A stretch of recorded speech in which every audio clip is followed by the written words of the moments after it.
Good morning, thanks for joining me. In this video, I'm going to show you how to harvest vermicompost from a worm factory bin, but you can use this method on any vermicompost setup that you have. Vermicomposting is one of the most beneficial ways that you can add nutrients and beneficial microbes back into your soil. It also helps to lower your carbon footprint.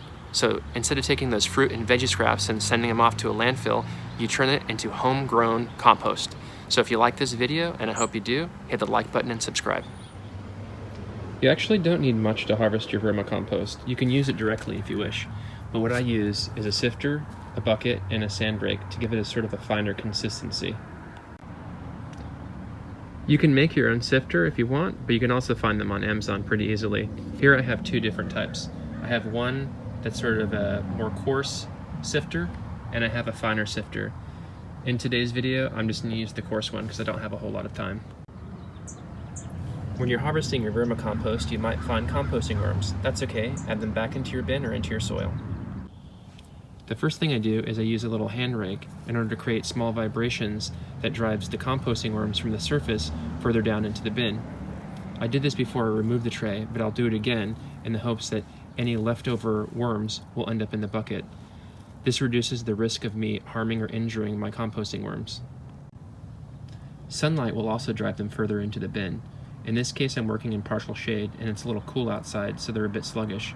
No worries, I'll pick them off by hand and I'll throw them into my garden or back into my worm bin.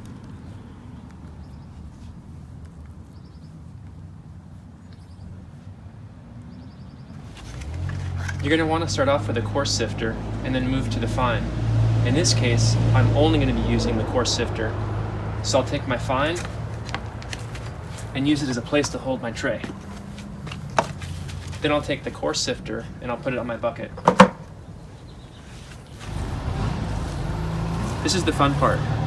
You rake up your compost, stick it into your sifter, and move it around gently.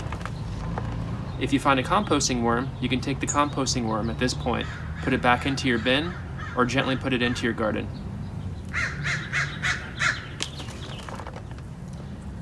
Sometimes you'll find pieces of uncomposted material.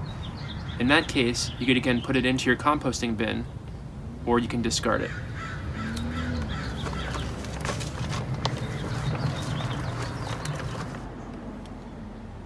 Often during this process, you'll find composting worm eggs. This is totally natural and is a good sign that your bin is in great shape.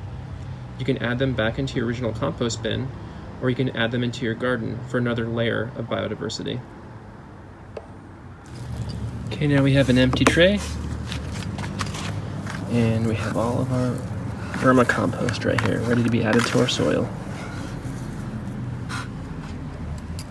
So here we have the finished product, and what you can do from this point is you can let it dry out a little bit more and sift it again if you'd like, or you can put it in a breathable bag, or what I'm going to do is I'm going to use this little baby tree as an example, and I'm going to feed it. So I'm going to move back all the mulch material to where the root zone is. Now notice I'm not putting it directly into the root zone.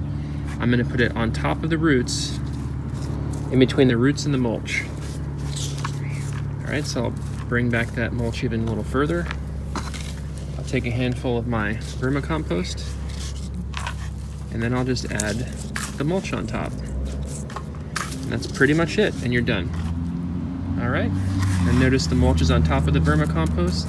It's going to help out with the beneficial microbes and also help feed my plant and uptake of nutrition. Alright, I hope you enjoyed this video. Hit the like button and subscribe.